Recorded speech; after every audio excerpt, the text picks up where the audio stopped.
Hello, and welcome to the third Chief Delegates meeting of the Eden 2 Chief Delegates. My name is Chuck McDonald. I'm the chair of this meeting. I'm joined by Edgar Fernandez, our head Chief Delegate, Michael O'Sullivan, Gracie Lau, and Brock Pierce. And we have an aggressive agenda to pursue today, and I just minimized it. There we go. Okay. So our first item is a very quick review from individual chief delegates. I'll start with myself. I've been working on— Can you pull up the agenda? Oh, yeah. Oh, sorry.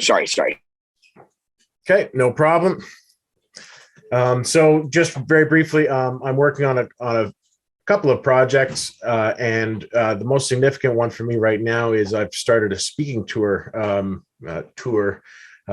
locally here, and first session was with 10 people. I've got one on Saturday with about 30 people, and then maybe 50 people the week after that. I'm onboarding everybody. Everybody's invited to bring their devices. I'm giving everybody a free EOS account and a free EOS backed NFT, and we're going to form a local community and onboard this town. Yeah, so that's my update for right now. That's what I'm doing to help Eden and EOS, and pass it over to Edgar. Hi, everyone. The past week I prepared and published the Eden accounting standard proposal that I have ran on and discussed in the previous meeting.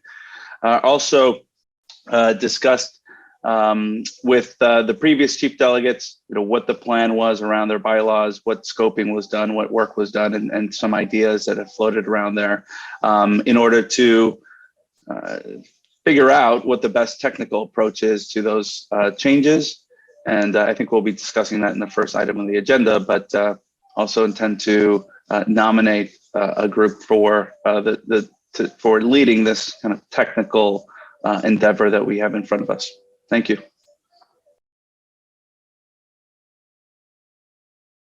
Michael? Yep, sure. So I've got a bit of a longer one than last week. So it's been a busy week for me. So I brought on board Felix Ruiz to help run a couple of the new Eden events we're going to be doing. So we're going to be doing a Eden Eden and Bywire Discord town halls, and we're also going to be doing some Eden Twitter town hall spaces as well. So we're going to try and do these once at least a week, if not twice. I've also brought on board Dan Singjoy, and he's going to be helping me with running these events as well, and also helping to build the Eden community further. Obviously, we created the new Eden Odyssey channel, which is where we're going to store the videos on the blockchain. And I donated 47,000 library tokens to that account, which is about $1,000. So we can use those to promote our videos and boost our Eden page. Working with your fine self, Chuck, we created the very cool new Eden video intro with Hollywood style moving images and a very cool rotating Eden symbol. We set up the new Eden EOS Bywire channel, which is on the Bywire news website, which is where we store all the notes and stuff, and Chris Barnes has got access to that. That will be a permanent access to whoever the secretary is for Eden, and then now they can record all of the notes and everything goes onto the chain, EOS mainnet, IPFS, and the library network. Yesterday Chuck and I attended the Eden Fractal brainstorming session, which was pretty cool, pretty helpful. We've also I'm going to propose bringing in Joshua Seymour as well to help us as our second Eden hire, but we can discuss that in a bit more depth later on.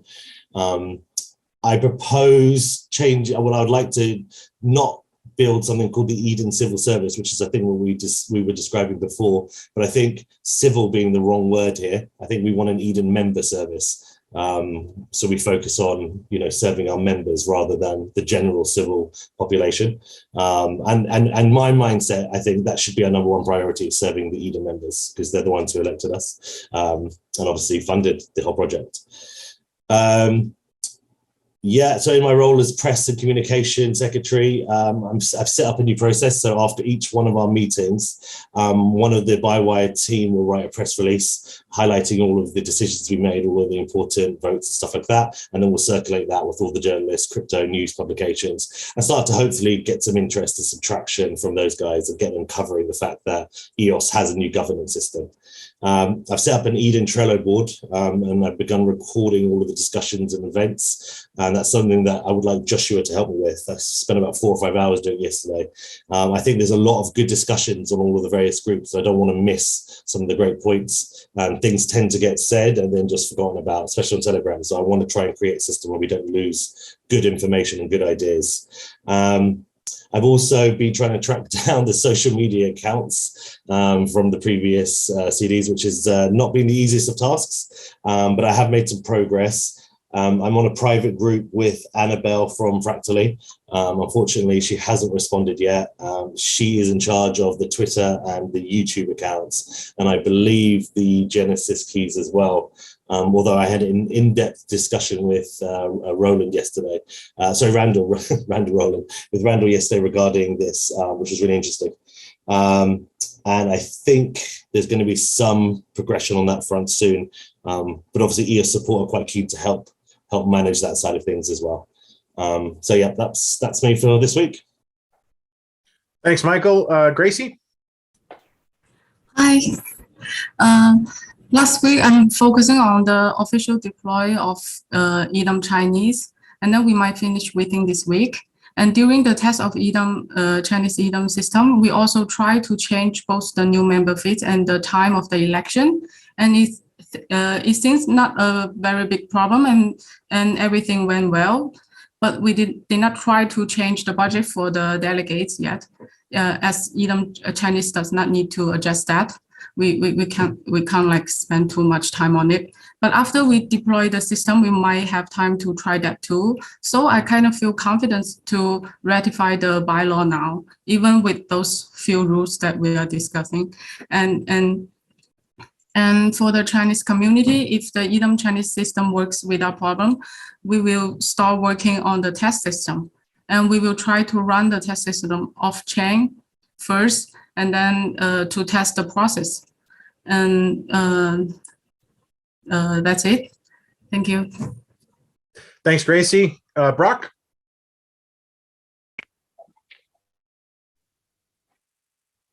I had meetings with those people that I committed to in terms of how we crowdsource the use of the tokens given to me as a chief delegate.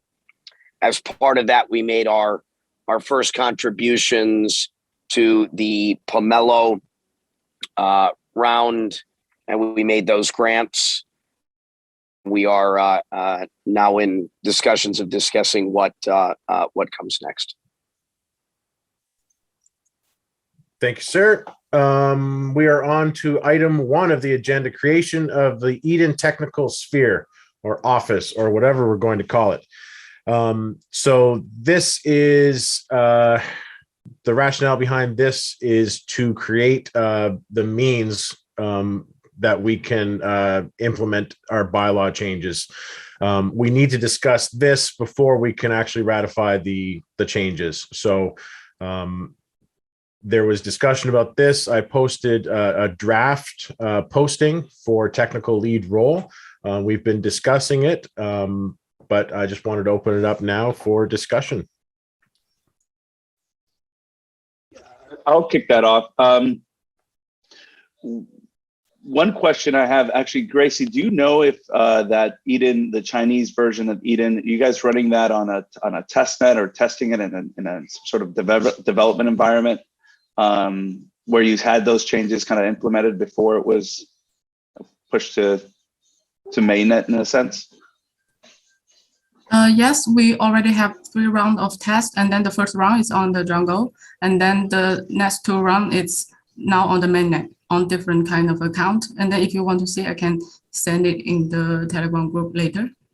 Yeah, if there's any like repository or or the actual contract you guys are deploying on the jungle, that'd be amazing. We could take a look at that. And I think related to this first point is, I think, Chuck, that the technical lead position role, I mean, I would completely support posting that and seeing if we have any members that are interested in, or if you've already kind of earmarked some members that might be.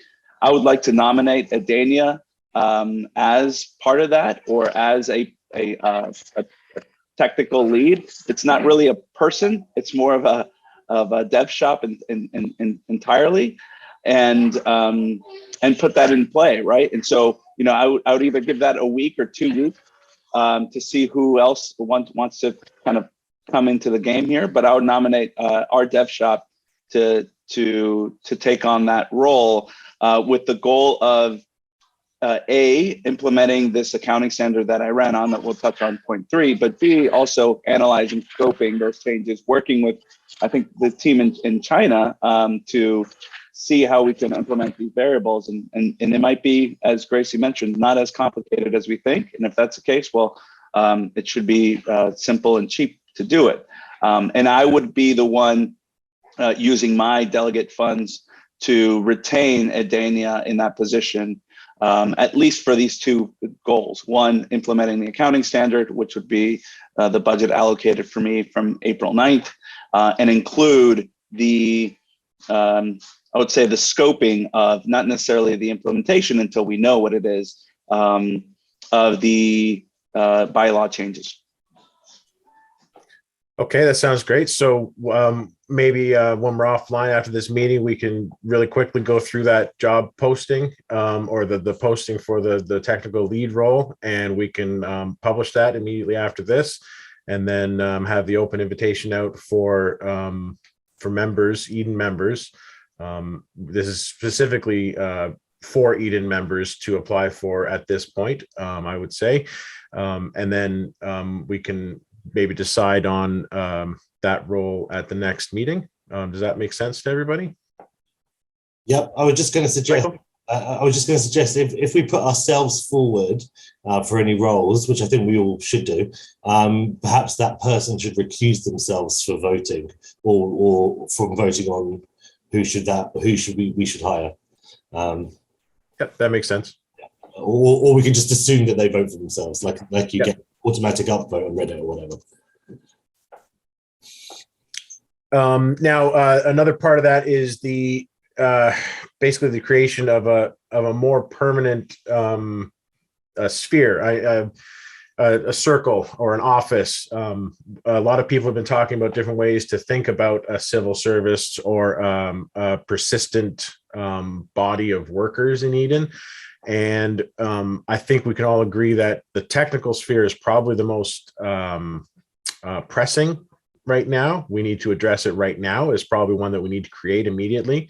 And I'm just wondering how everybody feels about making that a persistent thing, that we would be able to consult that office for advice on our next batch of bylaw changes, on anything that we might want to do to innovate, to change Eden, anything like that. Should this be a persistent thing and not just a one-off to do these bylaws? So my view is I would like to see us create an Eden member service, like I mentioned earlier. That member service would have defined roles that are consistent throughout, regardless of elections. But I would also like to see a process for CDs to be able to renew that mandate when they come into office. So if we hire a civil service, for example, the next generation of CDs, they could choose to keep them in place, or they could choose to change them. However, there may be, in a business perspective, it may be worth setting a minimum term. So if you're a technical lead, for example, the technical sphere, it might make more sense for that to be a 6-month renewal rather than a renewal per election. But I'm open to debate on that, just because I would like to see the CDs renew it each time, so it is democratic. But some projects you can't stop halfway through, so I think that might, if it's like an arbitrary thing, it might be self-defeatist. So yeah, I'm in 2 minds about that. I want the CDs to renew, but I think it does need a fixed term length, and also for employment conditions and things like that. Any discussion on that? I agree. I think I don't want to overcomplicate it, right? I think if it makes sense to renew after 3 months, I don't know why chief delegates wouldn't do so. I get your point, Michael, of kind of making that, maybe 6 months or longer, because projects usually take longer than that. But we do have a process in place. If we are changing the mandate length, I think that should match all these changes that we're trying to make. So I could go either way, but if it's easier just to have this and say, hey, we're going to try this out for the first 3 months, and then hopefully people want to renew that afterwards, that makes the most amount of sense to me. Yeah, I agree. Yep. One of the nice things about the number 12 is that it's divisible so many ways, right? And if we're going to 3-month elections, maybe an idea might be to make this role or other civil service roles a 4-month term. So it brings us 1 month into the new batch of chief delegates. They can look at how everything is, and then they can ratify after 1 month in their term. It's just an idea, but it would create that dovetailing that we're looking for, I think. Yeah, I would support that. Yeah, I think that's a part of kind of what Brock had mentioned previously of this transition, right? This transition maybe of a month where these positions, maintain with the new chief delegates and provide some advice of why decisions were made or not. I really like the 3-month term because we're in a space that moves so quickly, not only from a technical space, but from our member space and what we actually need as a community. So, it's exponential, right? The speed that we move. So each 3 months, we should really look at our process and see if we're on the right track. Well, what if it was 3 months, but offset by one month? Well, that's what I'm saying. They don't have, it can be 3 months, but it doesn't, that start date doesn't have to be our start date. You start to have these things running on, obviously it's not going to be our start date. If we hire this person, let's say in a week, that's 1 month into our term, which means that technical lead is in for 2 months during our term and 1 month into the next term before the next round of delegates have to make that decision. I think having a dedicated, I don't think you need a large dedicated team, but I do think that you need people that are, I think that we're going to need a bigger team than this. And people that are in a position to stay on long term. I think it's certainly something worth pursuing. I think we need it for the reasons we've discussed. I think this is good. Now, one other thing I heard. Can we move ahead with mentioned is employment. They would be have an agreement with the DAO, so I'm not sure jurisdictionally. They would technically be a consultant, I think, of the DAO. So I'm not sure with employment rules or whatnot if any of that is technically relevant. But I'm happy to make a motion to create this technical sphere or office, and I guess a motion to then staff it with a technical lead. Yeah, I would second that. Great. All in favor? Yep. Any contrary minded? Edgar, you're not contrary minded. No, I'm not. I raised late. All right, you're just late. Okay. Yep. I would say that's passed. Thank you very much. So we will post that position immediately after this meeting, and next week we will ratify a technical lead. Thank you very much. Moving on to number 2, which would be bylaws ratification.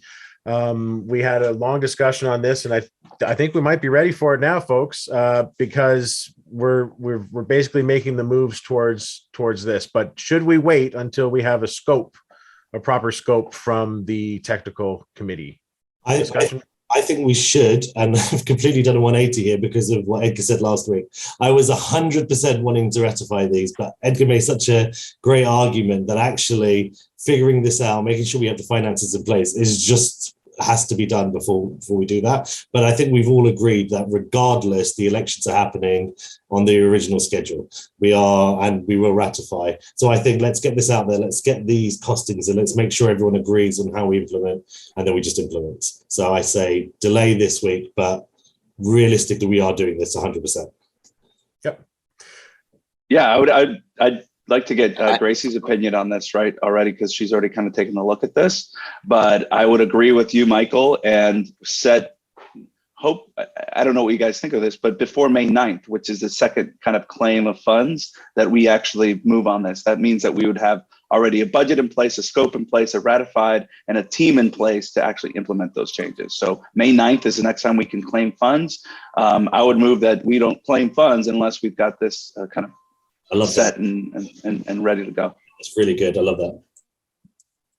Yeah. So I mean, I would hope, and I'm also in agreement. Let's hopefully get this additional round of information. So we're on week 3. Next week is our 4th week, or 1/3 of what is supposed to be our term. I would hope by the end of the first third of our term that we've addressed the past, and we've hopefully done, as call it, all the housekeeping, and that the next 2/3 or majority of our time here is really focused on present upgrades and long-term future. I'd kind of think past, present, future seems like with 3 months here, with first third, is being housekeeping. Middle third is all the things that, we're committed to doing and getting all that done. And how do we, get that organization? And then third term is chart a course into the future. And have all that vision laid, but I'm happy to delay. Gracie, did you have a comment on that at all? I totally agree with that. Yeah, I'm the kind of person that I want to make things 100% sure at the end. Perfect. You're our kind of person. So let's make that an informal motion then, to hit the May 9th target, or should we make it is there any need to make it a formal one at this point? We can agree that we're going to aim for that, to have everything set up by the first third. If anybody thinks differently, just no. Okay. So one thing to think about in this is also, oh crap, I had it at the tip of my tongue, and then I forget what we were going to talk about. Never mind. If there's any more discussion on the bylaw ratification, no. Okay. Let's go on to number 3 then, which is Edgar's proposal, the Eden Delegates Accounting Standards proposal, and take it away, Edgar. Yeah, thank you, Chuck. This just really quickly, I've posted this in the Genesis kind of forum of the idea more broadly and then down to more details of what it is. Really what we're trying to do is bring transparency to the use of funds by Eden delegates, right? I think this is key because, transparency leads to accountability, and accountability leads to more funding, right? I don't want to invest in a project that I don't know what the use of proceeds are. And I think this is somewhat focused on that third of the future, right? Of Eden and what we're trying to propose for that kind of going forward. So I've detailed this. I don't need to go through it too much. I think one thing I did want to highlight in here is that we're committing to do this initial MVP delivered before the next Eden election. So that's the timeline that we want. What I am proposing in terms of budget is my chief delegate April funding allocation as a retainer to this, and then we burn through hours of that. So it might actually be, hours left over, right? We feel very comfortable that we can do this first MVP in 3 months, now 2 months, once we get some feedback from the community, but it's been fairly positive that we can do this. We have a GitHub repo where it would be saving the code itself and the changes there. Once it's ready and tested, we would pass this along to the Eden repo. But really what we're trying to do is make it an easy, intuitive way for Eden delegates to classify their funds. So every time you can claim, you'd be using this memo standard, you'd choose one of these categories, and then later on we'll be able to visualize, where we're spending our money and how, right?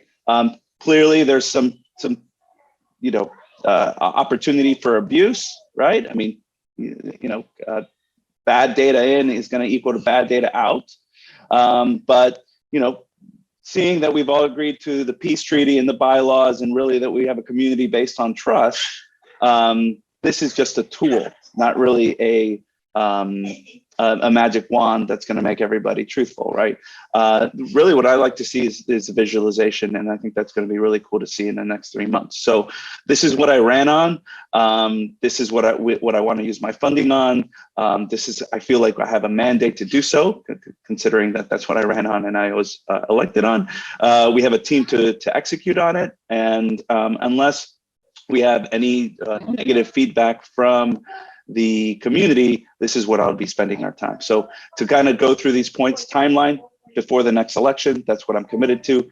Cost, I'm using my chief delegate funds as a retainer for this and burning through hours there. If for some reason I need more budgets, well, then I would be moving to do that, to ask for more, or pushing this into the next election. And being able to kind of re-up and make sure that the community have seen some progress and want to continue to support this project. There is no bylaw changes needed for this to happen at this point. This is an optional tool. Delegates that don't use a tool, it would just appear as their funding is undeclared, basically, so uncategorized, right? And then the community can ask why or care or not care, right? It's completely optional. So I don't think we need to make this mandatory in any bylaw change. And not sure what you guys think, guys and gals, whether we need a motion to support this. This is just what I've been running on, and I hope that everyone else has their goals and are able to kind of fulfill that. This is mine. I've just got a couple of. I don't think we need any. I don't think we need any motions or anything. I think the first thing is to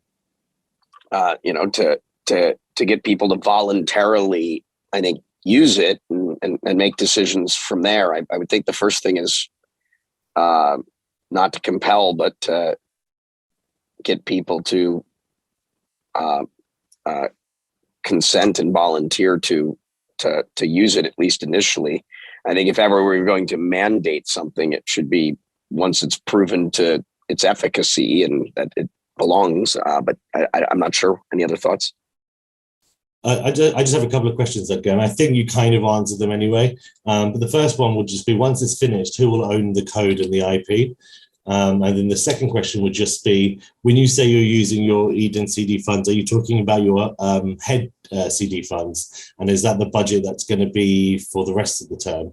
Or are you talking about a redistributed, equalized funding thingy with all CDs? And finally, can other businesses use this? Because I know my accountant would absolutely love this, because he's really struggling with this, and this looks great. Yeah, so 3 questions. The first one, this would be Eden's IP. Eden is paying for it. I view Eden as any other client of Edenia, right? How do we handle clients? Well, we enter into statements of work, we scope, we provide timelines, and we provide hourly reports. So at the end of each month, we insert hours into QuickBooks, and I could easily provide a report. And then the IP is owned by my client, right? In this case, Eden. So that's why I'm saying, because we already have a repository set up and we're kind of working there, that's going to be the dev environment, and the deliverable, I guess delivery versus payment is going to be the repo, right? And that's going to live in Eden, and it can be supported by us or anybody else. It's open source. The second one you had is, can you remind me? Sorry, what was the second question? So it was basically, I'm not sure if we're equalizing their HCD. Oh, right, payment. So I'm using just our April. So the April funds that we've already claimed, that's my budget. I'm not using May or June. So the 6,000 EOs that came to me, which are chief delegate funds, which I ran expecting, right? I know we haven't ratified and that might change, but I'm just talking about the April allocation to do this. And then if later on we know we need more funding, then I'm going to come back and say, look, I want to use part of my May funds for this. But I'm not talking about the entire funding that's allocated to me during the 3 months, just the April ones that I've already claimed. And then finally, your third point, can anybody use this? Yes, this is open source. I actually really believe that, we live in this world of QuickBooks, right? Your books quickly. Well, I like clear books or open books, transparent books. So this is kind of an idea that might lead to open books and using things like Eden and DAO accounting as a new way, right? If DAOs and communities are the new corporations, well, how are they going to issue financial statements in an easy way? And to Brock's point, definitely don't want to do this mandate. I think if technology has shown us anything is if it's intuitive, if the UX is great and easy and it helps you, then no one has to tell you to use it. You're going to do it because it's helpful, right? So what we really intend is this not to be tedious, not to be, oh shit, I need to go back and categorize my expenses. It's as you claim or as you move from your account, it's a drop-down menu, you classify and you move, and then later you got a great pie chart that says, oh, this is how I did it. Or if you need to, tax reasons or something, say, hey, look, I didn't, this is not income. I actually use this for different things, and this is how I'm classifying. Or next time you run for an election, be like, well, here's a nice pie chart of what I use my funds on, and this is how I'm going to justify it. So that's what we really believe. I would love this to turn into something more. And I love it. A product, open. I do own clearbooks.io, so hopefully we can actually make. Yeah, I love it. It's certainly if you're holding public office, public information is and financial disclosures, and this I love it. It's great, awesome, super Thank you. excited. Can't wait to use it. And I think right now we have people like I think you mentioned Josh and others in the Eden community being like, hey, what would you use your funds on? Or what'd you do, right? And it's always historical, and that sucks, right? It's always like, oh, I got to go back and I got to look, and I don't remember what I was doing in that moment and what we were doing, what was important and why. But if you're doing it in real time, it's sort of like clean as you go, it just makes it easier. You don't have this big mess later. It's just sort of clean and neat. So really what we want to do is use UX to make this intuitive and easy. But thanks for the support, Brock, and I hope I can count with you guys' support as we move forward. Edgar, you made accounting cool and exciting, so congrats on that. Yeah.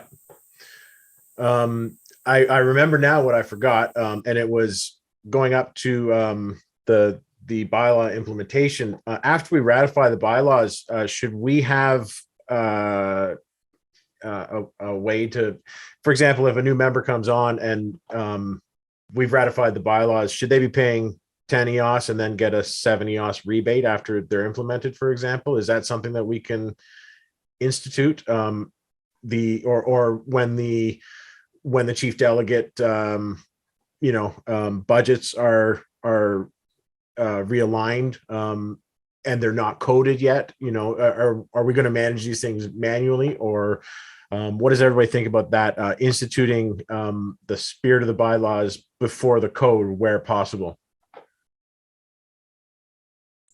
Yeah, I mean, I'm not against it. I think it's one of those questions: how many new members have joined in that 1 month? I can't imagine it's going to be a huge amount. I'm happy to issue a refund if they want it. Yeah, that's fine. It's not a huge deal, but it was just a consideration. Let's move on to number 4. Which is Eden account permissions and other Eden assets. So right now, we have a group of people on the Genesis.Eden active permissions. The owner permissions are the block producers, but the active permissions are not this current chief delegate board. And part of what we're ratifying in the bylaws is the automatic transferal of those active permissions upon the end of an election, right? So what we need to talk about, and we've been hinting at it, but I put it as an agenda item here because I think that we can make it a formal request with a motion now that any Eden members who are on that board, who are on the active permissions, we need to sort out a way to get the active permissions moved over to our current chief delegates, and any Eden members in possession of official Eden assets. We have to formally request that they pass those assets off to the chief delegates so that we can properly maintain them and see that they're used properly. So is there any discussion on that? I would like to see us take a position on this today. If we could vote to say that as the elected representatives of Eden, we should be in possession of all of those items that are listed on the agenda point there, in particular the active permissions and Genesis account. And then, as in my role as press and secretary and communication secretary, I'll find a secure way to ensure there's a line of succession. So when the next CDs come in, there's just one or two files I can give them that will be encrypted, that will have all of the information they need, because it's everything at the moment is all over the place. And yeah, from my conversations, it seems like Fractally have a lot of the assets, and we need to try and acquire them back. It doesn't make sense for anyone who's not a CD to have these assets. It's just rudimentary stuff. So I would like to see us vote that Eden must control its own assets. It's just bread and butter stuff, right? We have to control our own assets. To just clarify one point. Who actually owns the active permission keys of Genesis Eden? I mean, I know you said Fractally, but do we know the person or the persons? Let me double check. I think it's just Fractally I've got listed. And I know you mentioned at the top and go ahead. We should have an Airtable or a spreadsheet of all of Eden, or where we store this, all of Eden's assets. And who holds them? Where's that list? Where's that data reserved, so that whoever comes in here in the future just goes, oh, you have this. This is when it was created. Here's who holds the keys. Where's all that information? And if we didn't receive it from the prior round of chief delegates, that should be another one of our responsibilities, and something that probably the treasurer and secretary should do. All of the meeting minute notes for each meeting, all of Eden's assets, call it our balance sheet, and all of those things, so that whenever the next group comes in, they don't have to spend time figuring this out. Yeah, I agree. So where we're at is the Eden EOS Twitter account, we have no control over. Jesse can post to it as a manager, but it's only via him. So that's a tyrannical situation. Eden on EOS, the exact same situation. We have no control over it at all. Only Jesse can publish it as a manager, not as an administrator. So again, once more, that's tyrannical. The Bywire Eden page, Chris Barnes has access to that. So that's free to use. I'll provide access to anyone else on this call who wants it as well. And that will be irrespective of my position as an Eden member. The welcome to the Eden website, I believe, is controlled by Roland, or not Roland, someone else, Robert or something. I have to look into that. But it's someone from the Fractally team. The LinkedIn page is controlled by Lenny, who's kindly in the process of trying to hand that over to me, which is great. The subreddits are in control by EOS support, and I've spoken with them, and I'm being added as a moderator to both those today, I believe. So EOS support have been really helpful on that side of things. There is an email address which is associated to some of the accounts, which is edenoneos@gmail.com. That's controlled by Annabelle. I'm in a private chat with her, but she hasn't responded to my messages yet. And there is a Facebook group as well, which Lenny runs, but there's 18 members in it. So I suggest we close that Facebook group down. It's just a bit of a distraction. And then, as I say, YouTube and Twitter are owned by Annabella. So we need to get those sorted ASAP. I'm going to keep messaging her, but I think if we can have a vote today to demand that effectively, then there's no reason why they wouldn't give it to us. Edgar? Yeah, GitHub, did you mention GitHub? Do you know who owns a repository, the Eden repository? I think it's Was it- Fractally. It's Yeah. named Fractally. It's the Fractally repository. Yes. So it was forked from Eden and now, or Clarios and now Fractally. Gut feeling here, pretty amicable in terms of that, just, hey, yeah, sure, sorry, I forgot that we had that kind of thing. Yeah, they're just busy. Right. I understand. Great.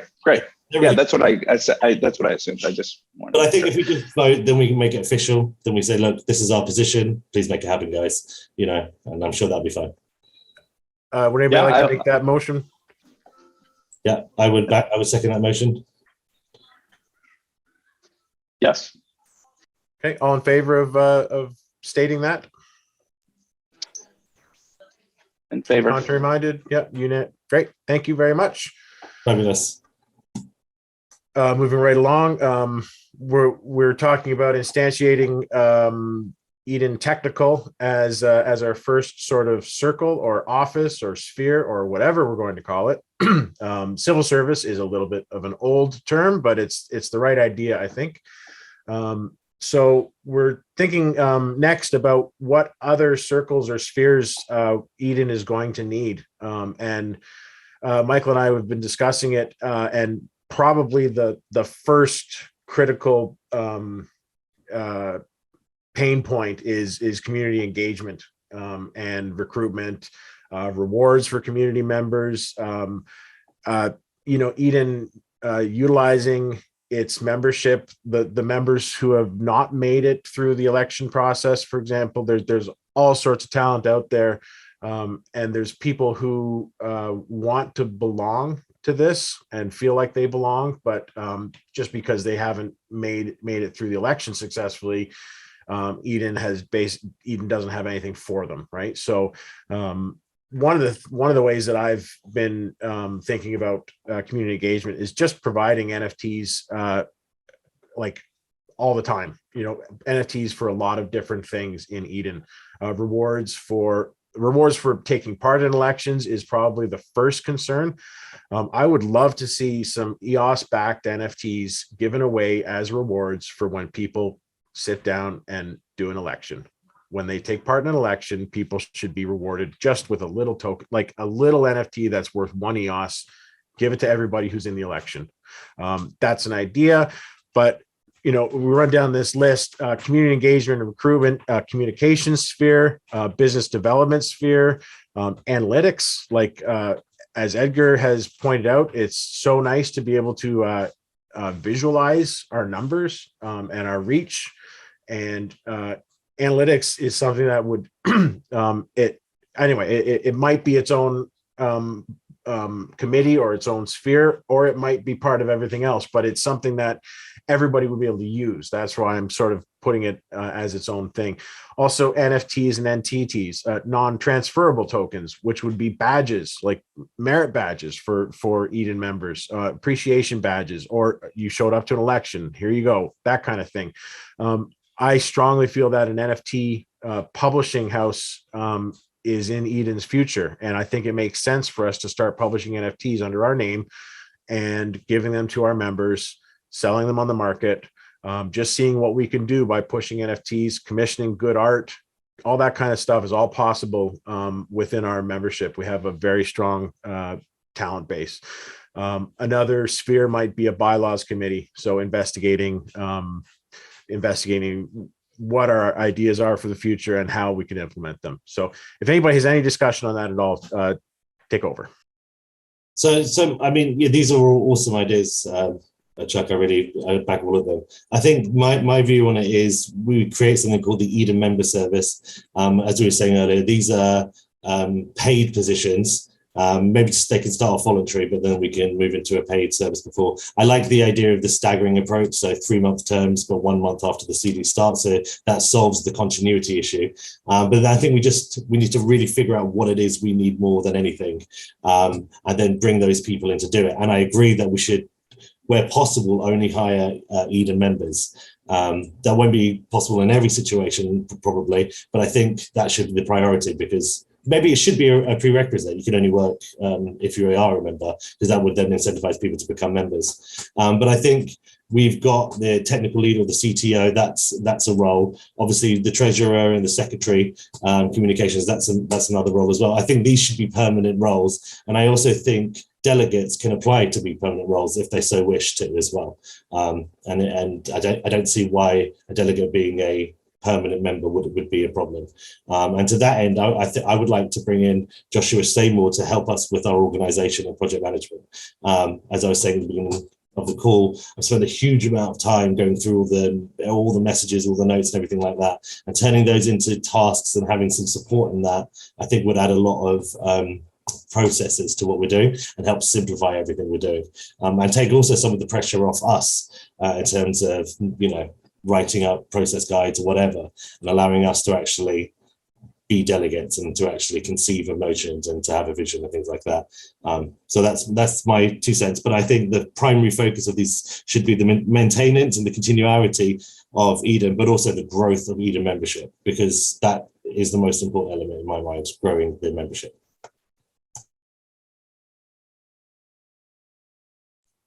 Maybe one thing that we should talk about, because it's related to each one of these, is a source of funding for this. And one of, as I said, I think in the last meeting, one of the main points of Eden was that when a government changes, there shouldn't be any unfunded liabilities that carry over to the next government. Everything needs to have a source of funding. In a lot of ways, we're blazing a trail here, and as Edgar has said, like, he ran on spending his budget on doing his project, right? And that's fantastic. But that's going to tie off nicely at the end of his term, and he's not going to be able to expect the next delegates to fund it, right? So we need to be able to put stable funding in place. If we're going to decide to create a sphere, then we need to figure out how it's going to be funded, because we cannot pass liabilities on to the next term, right? So I think we were talking about it before, but the way that everybody in Eden pays equally is if we take funding directly from the Eden Treasury and put it into separate, sub accounts and spend it that way. And I just wondering how everybody feels about that, how the membership feels about it, if anybody has touched base with the members on this subject, and what the technical limitations, legal limitations, what any limitations might be to using the Eden Treasury directly for these persistent roles. Very briefly, my view on it is, One thing. Go on. I would be willing. One other thing too, as we think about this, delegates, also could contribute to call it staffing, and rather than it being taken directly from Treasury. There are a couple of ways that we can contemplate doing this, and in terms of if we're staggering these roles where they begin, call it on the end of our first trimester. It's not quarter. What's the period? In hockey, I guess. Anyway, after the first third of our term, if we're funding these roles for 3 months, we would be effectively funding this team into the first 4 weeks of the next delegate's term. So it's not coming from their budget. We're leaving things funded when we leave office, so not leaving them with debt. It's up to then that group to determine, based upon the work that's being done and the performance, whether or not they want to, continue rolling with it.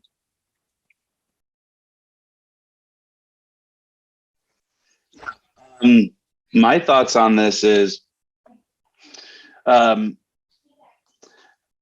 think I agree with Brock. I think it can come from the chief delegates right now, and we staff the priorities that we think are correct, right? So, if that's community engagement and we prioritize that as number one, we can all agree to have a percentage of those dedicated to this.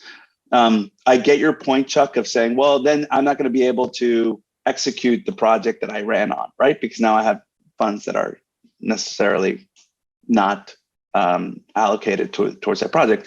I would say, if I'm allocated to a technical sphere, right, and that technical sphere is helping me with the accounting standard, well, then I'm just funneling it through that way. I'm staffing it that way. If you ran on recruitment and you want to use your funds for recruitment, well, then you're just allocating it through this sphere, right, and allocating those funds that way.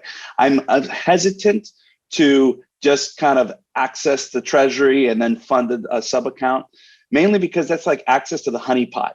It's sort of like it makes decisions a lot easier because we don't then have to have trade-offs, right? It's just like, well, access the treasury, pull it here and spend it, right? Instead of saying, I wanted to allocate my full funds to my project, but now I'm going to allocate 10% to this community engagement sphere that then is going to direct, and empower this person or these people to do so.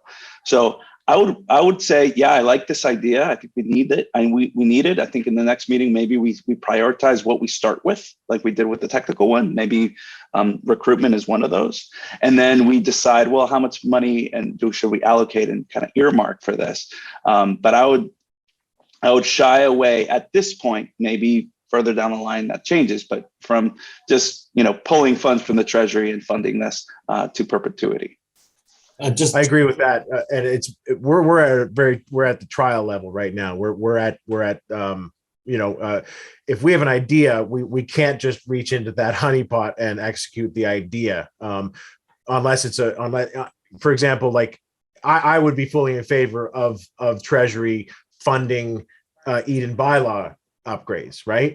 You've already volunteered for that, but I'm saying that something that's for the good of Eden, for the organization itself, every member should be paying into that equally, which means every member gets a decreased budget, pro rata. What I understand exactly what you're saying, though. We can't just go and explore and throw money at exploration, right? But I think that it might be a good idea to identify these spheres that we want and create a .Eden account for each of these spheres. If any of us want to fund these spheres, we can just transfer money into there, right? We can also make Palmetto pitches for that account, right? If there's work that can be done, we can appeal to the community for help with that, and then down the road, once that committee is set up and once that account is in place, Eden proper could investigate funding it from Treasury. But stuff has to get set up, right? So we need to staff these positions. If they're going, if we're going to create a sphere, it should be staffed with a lead from within Eden who's passionate about that, and who can sort of manage that committee, and then put stuff in place so that when funding comes for it, we can just put it in that account, right? I think that might be a good way to do it. Right now, our first account might be tech.eden or something like that, and we can start for accounting purposes transferring the money that you're going to need for that into that sphere account and work from that, just as a sort of a prototype. But anyway, whatever everybody thinks about that. I mean, I agree. I almost feel like Edgar shouldn't have to pay out of his own budget to build this platform, which is going to improve Eden for everyone. That should be a kind of out of a development budget. But I think like the Treasury is there, it is contentious, but if there is a opportunity that would deliver a scalable and repeatable business model that would deliver more funds back to the Treasury, that is a relatively safe bet. This is completely hypothetical, then that's an area I would be very interested in investing in. But I also think we should explore other opportunities to bring more revenue into Eden as well, because there are probably a multitude of different ways to bring more revenue in. And once we start displaying how we can use it responsibly, and to create more value to Eden in the US, then it just makes sense for that funding to increase. But if we never demonstrate it, then we can never prove our worth.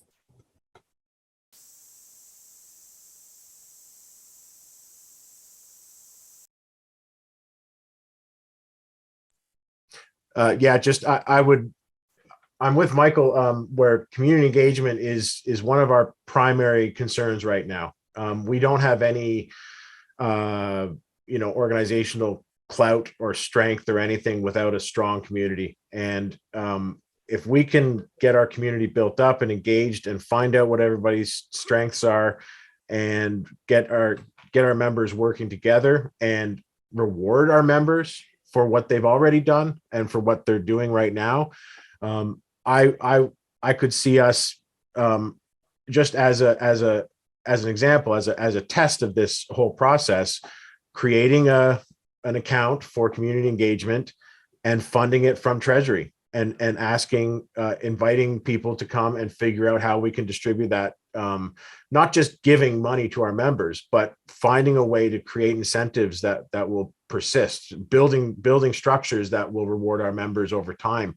Like, for example, just coding in NFT distribution to everybody would be fantastic.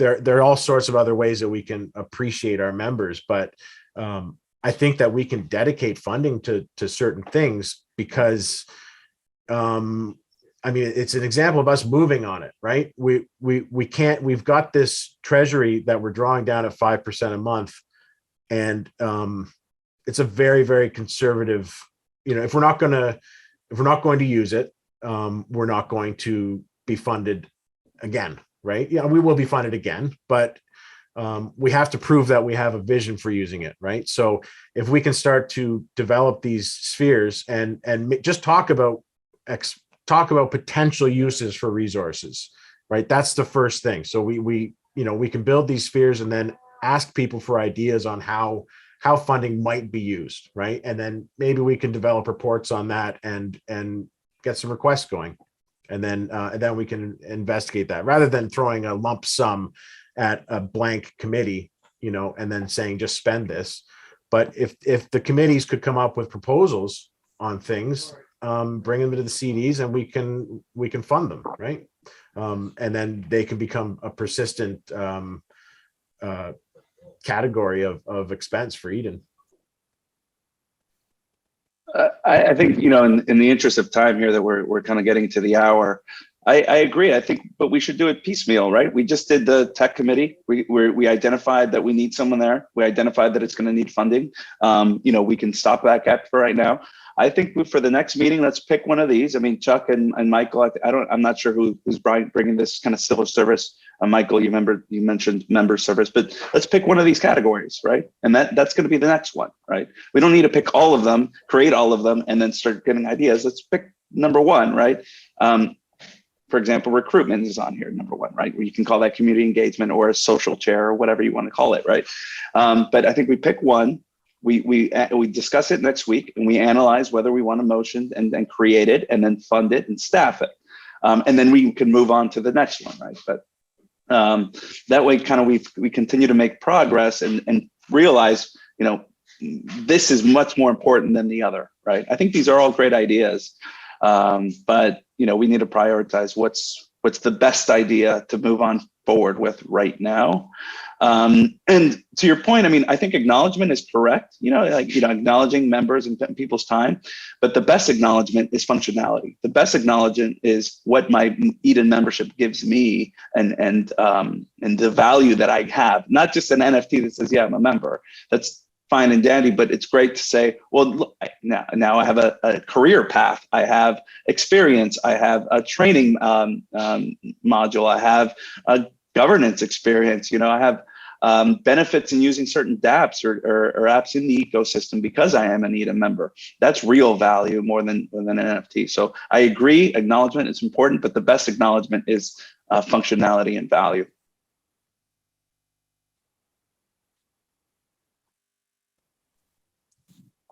I think community engagement is one where prior to next week's meeting, I'd love to have a sidebar conversation with anyone that wants to invest time and energy into that area. I